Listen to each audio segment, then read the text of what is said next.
E se eu te dissesse que quase metade das ações que você tomou hoje não foram decisões de verdade? E se sua vida for governada por um piloto automático invisível, um loop neurológico que dita tudo, desde o que você come até como você trabalha, sem que sua mente consciente sequer participe? A verdade é que os hábitos não são apenas parte da nossa vida, eles são a nossa vida. Olá, ouvinte! Muito bem-vindo ao Top Resumo de Livros, o podcast dedicado a extrair as ideias mais poderosas dos melhores livros do mundo, para que você possa transformar a sua vida um resumo de cada vez. Se você busca sabedoria prática para aplicar na sua jornada, clique em seguir agora mesmo para não perder nenhum dos nossos próximos resumos. E se o nosso trabalho te ajudar de alguma forma, uma avaliação de 5 estrelas significa o mundo para nós e nos ajuda a alcançar mais mentes curiosas assim como você. Agora, vamos ao resumo. Hoje, vamos desvendar o código por trás do nosso comportamento. Vamos explorar um livro que nos leva às profundezas da neurociência e da psicologia para responder a uma pergunta fundamental. Por que fazemos o que fazemos? Estamos mergulhando em O Poder do Hábito, do jornalista investigativo premiado Charles Duhigg. Este livro não é apenas uma coleção de dicas para criar bons hábitos. É uma investigação fascinante sobre a mecânica dos hábitos, mostrando como eles funcionam, como eles moldam nossas vidas, nossas empresas e nossas sociedades, e o mais importante, como podemos mudá-los. Duhigg nos leva de laboratórios do MIT, onde ratos aprendem a navegar em labirintos, para salas de reunião de gigantes como a Starbucks e a Procter & Gamble, e até para as linhas de frente do movimento pelos direitos civis, mostrando como um entendimento profundo dos hábitos foi a chave para transformações incríveis. A jornada começa com uma revelação surpreendente. Cientistas estimam que quase metade das ações que realizamos todos os dias não foram decisões reais, mas sim hábitos. Pense na sua manhã. Você provavelmente não decidiu conscientemente escovar os dentes, tomar café ou pegar a mesma rota para o trabalho. Você simplesmente fez. Seu cérebro estava operando no piloto automático para economizar energia. O cérebro humano é a máquina mais eficiente que conhecemos. E para ser eficiente, ele está constantemente procurando maneiras de converter rotinas em hábitos, de transformar processos complexos em sequências automáticas que podem ser executadas sem muito esforço mental. Esse processo é chamado de chunking e é a base de como um hábito é formado. É um loop de 3 partes que os neurologistas do MIT descobriram, e entender esse loop é o primeiro passo para assumir o controle. Essa estrutura de 3 passos é o coração de todo e qualquer hábito. Charles Duhigg a chama de o loop do hábito. O loop do hábito é elegantemente simples e está operando em sua vida agora mesmo, quer você perceba ou não. Ele consiste em 3 partes. A primeira parte é a deixa. A deixa é o gatilho. É um sinal para o seu cérebro entrar no modo automático e escolher qual hábito usar. Uma deixa pode ser qualquer coisa: um local, uma hora do dia, um estado emocional, a presença de certas pessoas ou a ação que acabou de acontecer. O som de notificação do seu celular é uma deixa. A visão de um pacote de biscoitos na prateleira é uma deixa. Sentir-se entediado às 3 da tarde é uma deixa. A segunda parte é a rotina. A rotina é o comportamento em si, a ação que você executa depois da deixa. Pode ser física, mental ou emocional. Pegar o celular e abrir o Instagram é a rotina. Comer o biscoito é a rotina. Ligar a televisão é a rotina. A rotina é a parte mais óbvia do hábito, a que geralmente tentamos mudar. A terceira e última parte é a recompensa. A recompensa é o que o seu cérebro ganha por executar a rotina. É o que diz para o seu cérebro: ei, essa sequência é útil, memorize-a para o futuro. A recompensa pode ser uma sensação física, como a saciedade do açúcar, ou uma recompensa emocional, como uma sensação de alívio do estresse ou uma distração do tédio. Deixa, rotina, recompensa. Vamos usar um exemplo simples. Você está trabalhando e o seu celular vibra. A deixa. Você pega o celular e olha a notificação. A rotina. Você sente uma pequena onda de conexão social ou distração. A recompensa. Com o tempo, esse loop se torna cada vez mais automático. A deixa e a recompensa se entrelaçam neurologicamente até que um poderoso senso de antecipação e desejo emerge. E é aqui que entra o motor que realmente impulsiona o loop: o anseio. Dweck nos leva a um laboratório onde cientistas estudaram um macaco chamado Julio. Julio foi treinado para tocar numa alavanca cada vez que uma forma colorida aparecia numa tela. Se ele fizesse isso, uma gota de suco de uva escorria para os lábios dele através de um canudo.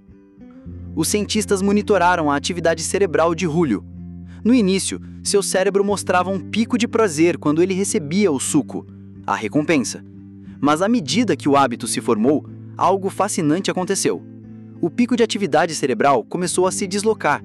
Ele não acontecia mais na recompensa, mas no momento em que Julio via a forma colorida na tela, a deixa. O cérebro de Julio aprendeu a antecipar a recompensa. A deixa, por si só, começou a desencadear uma reação de prazer e desejo. Ele desenvolveu um anseio pelo suco. E esse anseio é o que fazia tocar na alavanca vez após vez. É o anseio que faz o loop do hábito girar. Nós não desejamos o comportamento em si, nós desejamos o estado que a recompensa nos proporciona. Você não anseia por fumar um cigarro, você anseia pelo alívio da nicotina. Você não anseia por olhar o Facebook, você anseia pela distração momentânea. Essa descoberta é a chave para a mudança. Se você consegue entender qual é o anseio que impulsiona a sua rotina, você pode começar a redesenhar o hábito. Isso nos leva à regra de ouro da mudança de hábito. Esta é a ideia mais prática e poderosa de todo o livro. A regra ouro da mudança de hábito é surpreendentemente simples, mas profunda em suas implicações. Você não pode simplesmente extinguir um mau hábito. É quase impossível. Os caminhos neurais de um hábito estão gravados em seu cérebro, mas você pode mudá-lo. Você pode redesenhar o loop. A regra ouro diz: mantenha a mesma deixa, forneça a mesma recompensa, mas insira uma nova rotina. Para fazer isso, você precisa se tornar um detetive do seu próprio comportamento. Dweck nos oferece um framework de 4 passos para reprojetar qualquer hábito. Vamos usar o exemplo do próprio autor, que tinha o hábito de comer um cookie todas as tardes no trabalho, o que o estava fazendo ganhar peso. Passo 1. Identifique a rotina. Este é o passo mais fácil. A rotina é o comportamento que você quer mudar. No caso de Dweck, era levantar da mesa, ir até a cafeteria, comprar um cookie e comê-lo enquanto conversava com os colegas. Passo 2. Experimente com recompensas. Este passo é crucial, pois é aqui que você descobre o anseio real por trás do seu hábito. A recompensa que você acha que está buscando pode não ser a recompensa real. Para descobrir o anseio, você precisa testar diferentes recompensas. No dia seguinte em que a vontade de comer um cookie aparecer, em vez de seguir a rotina antiga, tente algo novo. No primeiro dia, em vez do cookie, Dweck comeu uma maçã. No segundo dia, ele deu uma volta no quarteirão. No terceiro dia, ele foi até a mesa de um amigo e conversou por 10 minutos. No quarto dia, ele tomou uma xícara de café. Depois de cada teste, ele se perguntava: eu ainda sinto vontade de comer o cookie? Ele descobriu que nos dias em que comeu a maçã ou tomou o café, a vontade persistia. Mas no dia em que deu uma volta ou conversou com um amigo, a vontade desapareceu. A recompensa não era o cookie em si. O açúcar era apenas uma parte secundária. O anseio era por uma distração temporária e pela interação social. Passo 3. Isole a deixa. Agora que você sabe qual é o anseio, precisa identificar o que está acionando o hábito. As deixas quase sempre se enquadram em uma de 5 categorias: localização, onde você está; hora, que horas são; estado emocional, como você está se sentindo; outras pessoas, quem está ao seu redor; ação imediatamente anterior, o que você acabou de fazer. Para isolar a deixa, toda vez que o anseio surgir, anote as respostas para essas 5 perguntas. Duhigg fez isso por alguns dias. Ele anotava: onde estou? Na minha mesa. Que horas são? Entre 15 horas e 15h30. Qual o meu estado emocional? Entediado. Quem mais está por perto? Ninguém. Qual foi a ação anterior? Terminei uma tarefa. Depois de alguns dias, o padrão ficou claro. A deixa não era a fome. Era a hora do dia, por volta das 15h30, e seu estado emocional: tédio. Passo 4. Tenha um plano. Agora, com todas as peças do quebra-cabeça, você pode criar um plano para reescrever seu hábito. A estrutura de um plano de hábito é simples. Quando a deixa acontecer, eu vou executar a nova rotina para obter a recompensa. O plano de Charles Duhigg se tornou: às 15h30, todos os dias, eu vou caminhar até a mesa de um amigo e conversar por 10 minutos. Ele colocou um alarme em seu relógio para as 15h30. Quando o alarme tocava, a nova deixa artificial, ele seguia o plano. Ele se levantava e ia conversar com alguém. No início foi difícil. Alguns dias ele falhou e comeu o cookie. Mas ele persistiu. E com o tempo, o novo loop se tornou automático. A nova rotina se tornou o comportamento padrão. Ele obteve a mesma recompensa, distração e socialização, mas sem as calorias do cookie. E ele perdeu 5 quilos.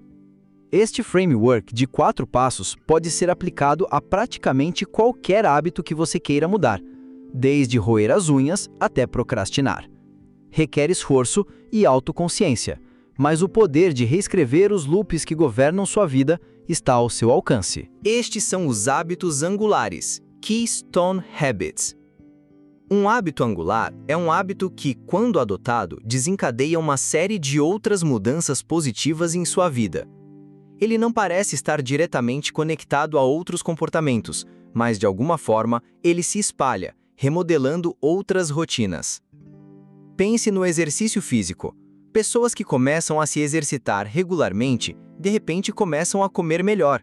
Elas se tornam mais produtivas no trabalho. Elas fumam menos. Elas demonstram mais paciência com colegas e familiares. Elas usam menos seus cartões de crédito.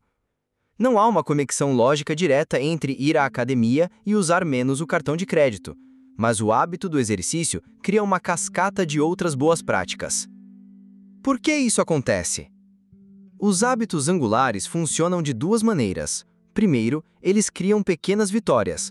Eles fornecem um sucesso inicial que prova para você que a mudança é possível. Essa sensação de conquista se espalha para outras áreas da sua vida. Você começa a pensar: se eu conseguir manter uma rotina de exercícios, o que mais eu consigo fazer? Segundo, eles mudam a sua autoimagem. Eles criam uma nova identidade.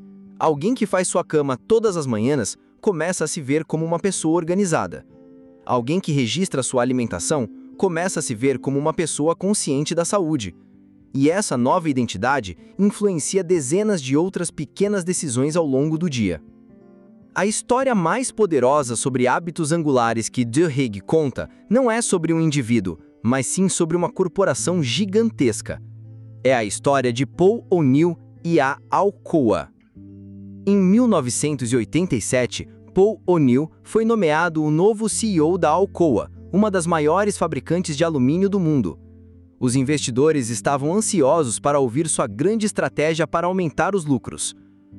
Em sua primeira reunião com os investidores de Wall Street, O'Neill subiu ao palco e disse: "Eu quero falar sobre a segurança do trabalhador." A sala ficou em silêncio. Os investidores pensaram que ele estava louco. Eles queriam ouvir sobre lucros, sobre cortes de custos, sobre estratégias de mercado. E o novo CEO estava falando sobre segurança? Um investidor correu para o telefone e disse a seus clientes: "O conselho colocou um hippie maluco no comando. Venda tudo!"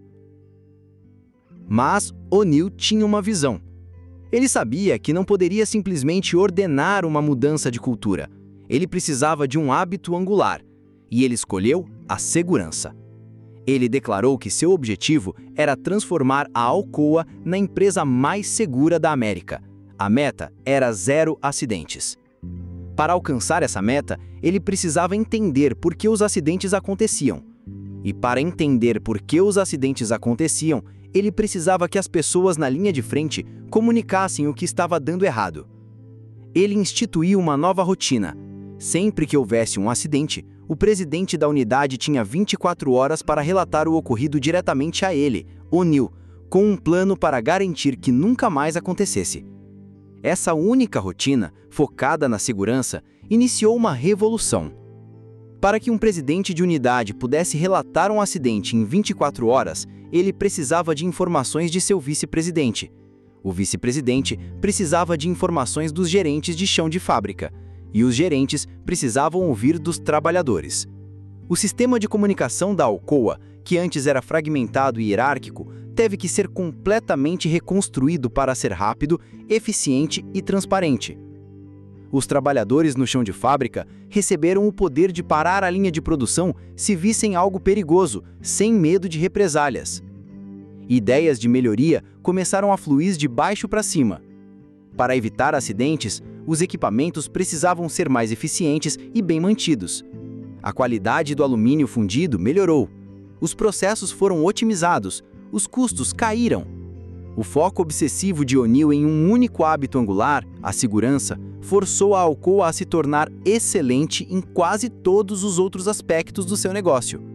A comunicação melhorou, a qualidade aumentou, a produtividade explodiu.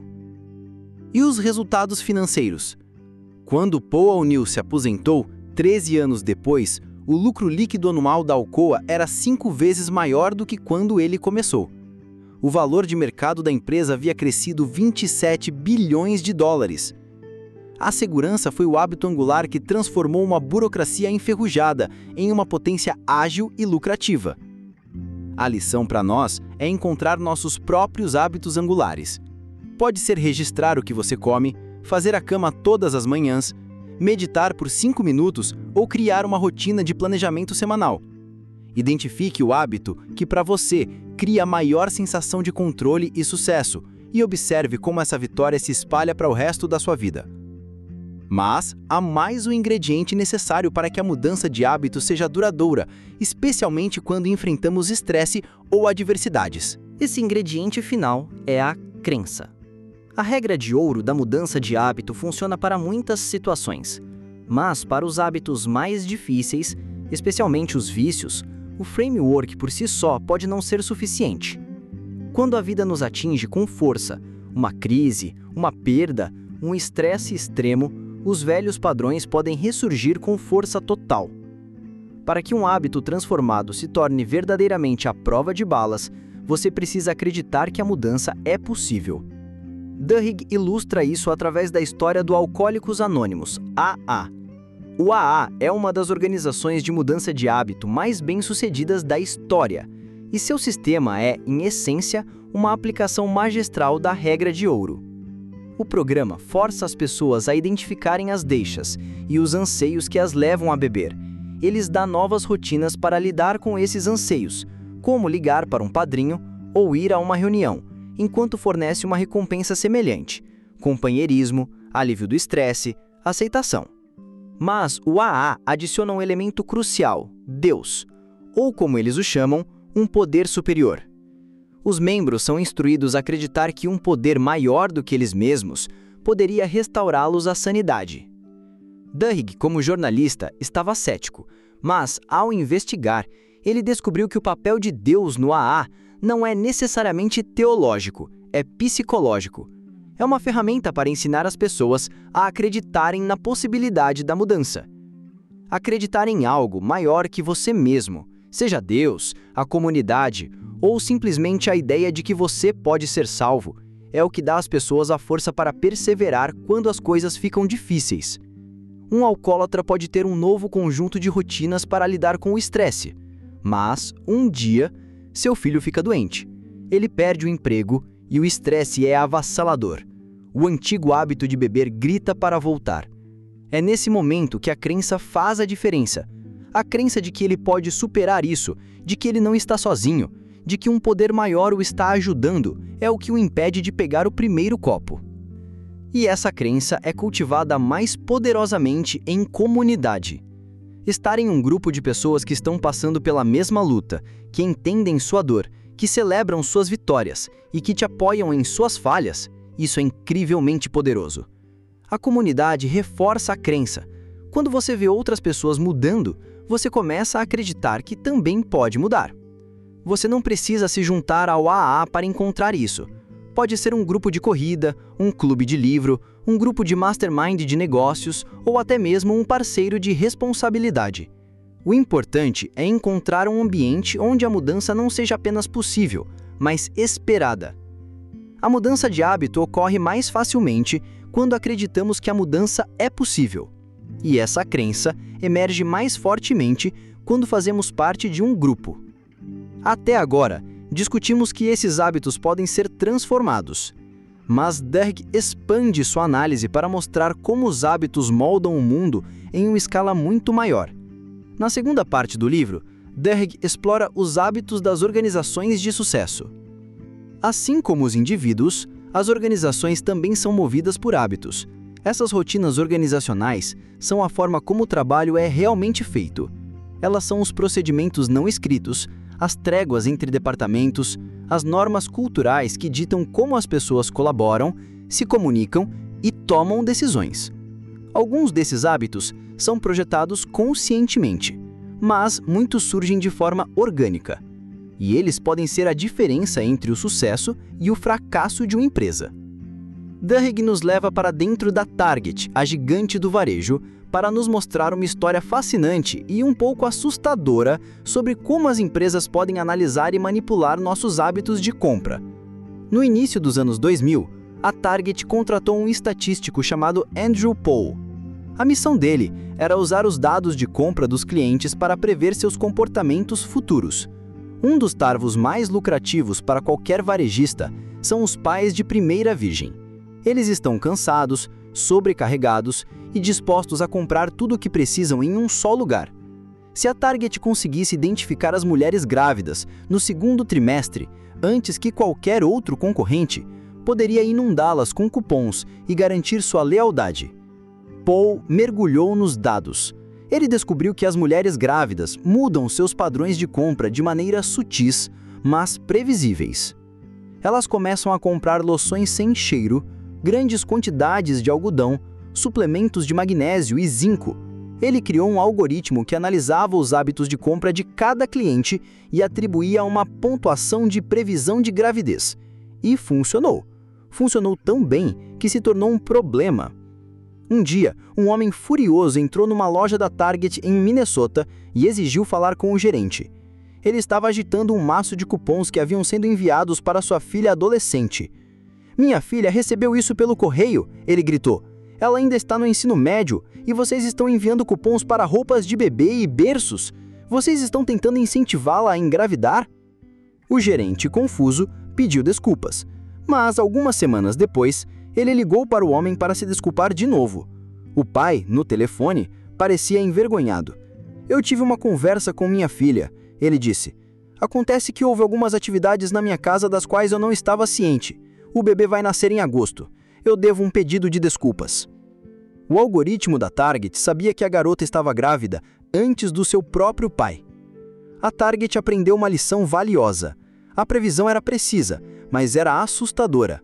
As pessoas não gostam de sentir que estão sendo vigiadas. Então, eles tornaram a publicidade mais sutil. Em vez de enviar um catálogo cheio de coisas de bebê, eles misturavam os anúncios de fraldas com anúncios de cortadores de grama e taças de vinho. O marketing parecia aleatório, mas era cientificamente projetado para ser eficaz sem parecer invasivo. Essa história revela o poder que as organizações têm de identificar e influenciar nossos hábitos. Elas conhecem nossos anseios, às vezes melhor do que nós mesmos. Outro exemplo poderoso de hábitos organizacionais vem da Starbucks. No final dos anos 90, a Starbucks estava crescendo rapidamente, mas enfrentava um problema. A qualidade do atendimento ao cliente era inconsistente. Baristas, especialmente em momentos de estresse, como um cliente gritando sobre um pedido errado, muitas vezes desmoronavam. Howard Schultz, o CEO, sabia que o sucesso da Starbucks dependia de criar uma experiência consistentemente positiva para o cliente. Mas como você ensina autocontrole e disciplina a milhares de funcionários, muitos dos quais jovens e em seu primeiro emprego? A resposta foi treinar hábitos. A Starbucks investiu milhões em programas de treinamento que ensinavam aos funcionários uma série de rotinas para lidar com situações específicas. A mais famosa era o método LAT, é um acrônimo para ouvir o cliente, acknowledge, reconhecer a reclamação deles, take action, agir para resolver o problema, thank, agradecer a eles por trazerem o problema à atenção, explain, explicar por que o problema ocorreu.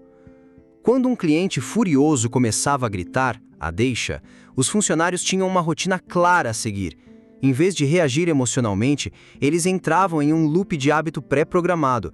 Eles praticavam essas rotinas em dramatizações até que se tornassem automáticas.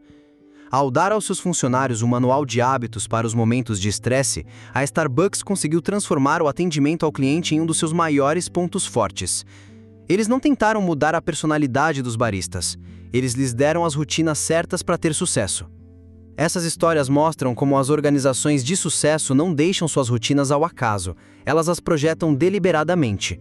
Elas identificam os hábitos angulares que impulsionam a excelência e os treinam incansavelmente até que se tornem a segunda natureza da empresa. E essa mesma lógica, surpreendentemente, se aplica não apenas a indivíduos e empresas, mas também a sociedades. Na terceira e última parte do livro, Duhigg explora os hábitos das sociedades. Como um movimento social começa? Como uma ideia se espalha por uma população e leva a uma mudança radical? A resposta, argumenta Duhigg, está nos hábitos sociais. Ele nos leva para Montgomery, Alabama, em 1955, para analisar o boicote aos ônibus que se tornou um ponto de virada no movimento pelos direitos civis. A história que todos conhecemos é a de Rosa Parks, uma costureira cansada que, em um ato espontâneo de desafio, se recusou a ceder seu assento para um homem branco. Mas a verdade, como Duhigg revela, é mais complexa e muito mais interessante. Rosa Parks não era uma pessoa qualquer. Ela era uma ativista respeitada e profundamente conectada na comunidade. Ela era secretária do capítulo local da NAACP. Ela conhecia líderes de igrejas, grupos de mulheres, intelectuais e trabalhadores. Sua rede social era vasta e diversificada. Ela tinha o que os sociólogos chamam de laços fortes, amigos próximos e familiares, e uma abundância de laços fracos, conhecidos de diferentes grupos sociais. E aqui está a mecânica de como um movimento social se espalha. Ele começa com os laços fortes da amizade. Os primeiros a se juntar a um movimento o fazem não por causa da ideologia, mas por causa da lealdade a um amigo. Os amigos mais próximos de Rosa Parks foram os primeiros a apoiar o boicote. Ele cresce através dos laços fracos da comunidade. A pressão dos pares é uma força social poderosa. Quando as pessoas veem seus conhecidos, pessoas da sua igreja, do seu clube, do seu bairro, se juntando a uma causa, elas sentem uma obrigação social de participar também. A vasta rede de laços fracos de Rosa Parks foi o que permitiu que o boicote se espalhasse como um incêndio pela comunidade negra de Montgomery. Ele perdura através da criação de novos hábitos que dão aos participantes uma nova identidade. O boicote aos ônibus durou mais de um ano. Foi incrivelmente difícil. As pessoas tinham que caminhar quilômetros para o trabalho, mas elas perseveraram porque o movimento lhes dava mais do que apenas um objetivo político. Elas davam uma nova identidade. Elas não eram mais indivíduos isolados sofrendo injustiça.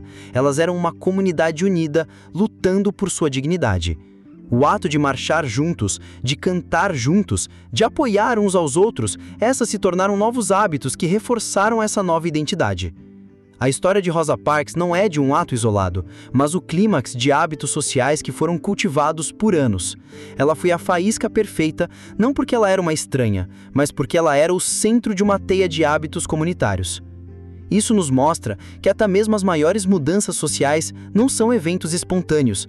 Elas são resultado de padrões de comportamento, hábitos que se espalham através das redes de amizade e de comunidade. Ao final de sua investigação, Duhigg nos deixa com uma pergunta filosófica e profundamente pessoal. A pergunta é: somos responsáveis por nossos hábitos? Se os hábitos são automáticos, se eles operam sem nossa permissão consciente, podemos ser culpados pelas coisas que fazemos por hábito? Para explorar essa questão, Duhigg conta a história de Andy Beckman, uma dona de casa que perdeu toda a fortuna da família em jogos de azar. Ela estava sendo processada por um cassino por $500 mil em dívidas. Sua defesa? ela não estava no controle. Seu vício em jogos era um hábito tão arraigado que ela operava em um transe, sem consciência de suas ações. Ele também conta a história de um homem que, enquanto dormia, atacou e matou sua esposa. Ele tinha um histórico de sonambulismo e terrores noturnos. Sua defesa foi que ele não era responsável, pois estava agindo inconscientemente, movido pelos circuitos automáticos de seu cérebro. Esses casos levantam questões difíceis sobre livre-arbítrio e responsabilidade. A resposta da neurociência e do sistema legal parece convergir para um ponto. Um hábito, uma vez formado, é de fato automático. Mas em algum ponto, em seu início, houve uma escolha. Nós escolhemos cultivar nossos hábitos. E, mais importante, uma vez que nos tornamos conscientes de um hábito, uma vez que sabemos que ele existe e como ele funciona, temos a responsabilidade de mudá-lo. Andy Bachman, a jogadora, sabia que tinha um problema muito antes de perder tudo. Ela havia procurado ajuda. Ela sabia que o cassino era uma deixa para um comportamento destrutivo. O tribunal decidiu que, como ela estava ciente do hábito, ela era responsável por não ter feito o suficiente para mudá-lo. O homem que matou a esposa enquanto dormia foi absolvido. Ele não tinha como saber que seu distúrbio do sono poderia levar a um ato tão violento. Ele não estava ciente do perigo. A mensagem de Duhigg é clara e empoderadora. O poder de entender o loop do hábito não é apenas uma ferramenta para o autoaperfeiçoamento. É o fardo da responsabilidade. Você não pode escolher todos os hábitos que adquire. Alguns são formados inconscientemente. Mas uma vez que você os identifica, uma vez que você entende o loop da deixa, rotina e recompensa, você tem o poder de intervir. E com esse poder vem a obrigação de agir. Ao final de O Poder do Hábito, saímos com uma compreensão profunda da arquitetura de nosso próprio comportamento. Os hábitos não são nosso destino. Eles são padrões que podem ser estudados, entendidos e redesenhados. Vimos como o simples loop de 3 partes, deixa, rotina e recompensa, impulsionado pelo anseio, governa nossas vidas. Aprendemos a regra de ouro da mudança, manter a deixa e a recompensa, mas trocar a rotina. Descobrimos o poder dos hábitos angulares, que criam cascatas de mudanças positivas, e reconhecemos a importância da crença e da comunidade para tornar a mudança duradoura. De indivíduos a corporações e a sociedades inteiras, os hábitos são a força silenciosa que molda nosso mundo. O verdadeiro poder deste livro não está apenas no conhecimento que ele nos dá, mas na esperança que ele oferece. Ele nos diz que a mudança é possível. Não importa quão arraigado seja um comportamento, quão sem esperança uma situação pareça, se você entender como os hábitos funcionam, você pode começar o trabalho de reconstrução. Você é o arquiteto de seus hábitos e, portanto, o arquiteto de sua vida. Se você chegou até o final, é porque está investindo seriamente em seu conhecimento. E um ótimo investimento merece a melhor ferramenta. Por isso, preparamos um infográfico visual exclusivo para ouvintes dedicados como você. Veja como as grandes ideias do autor ganham vida com esta ferramenta única. Em reconhecimento a seu compromisso, você tem acesso a esta oferta especial. Clique no link na descrição para obtê-la agora. Seu desafio para esta semana é se tornar um cientista de um dos seus próprios hábitos. Escolha um hábito que você queira mudar, seja comer um lanche não saudável, procrastinar ou verificar as redes sociais com muita frequência. E nos próximos dias, não tente mudar nada, apenas observe. Use o método de 4 passos de Charles Duhigg como seu guia. 1. Identifique a rotina. 2. Experimente com diferentes recompensas para descobrir qual é o anseio real. 3.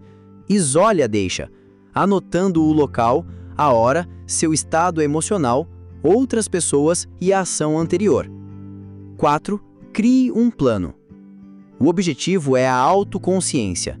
E quando você entender o loop que te governa, Compartilhe este resumo com alguém que também está pronto para pegar o manual de instruções de sua própria mente.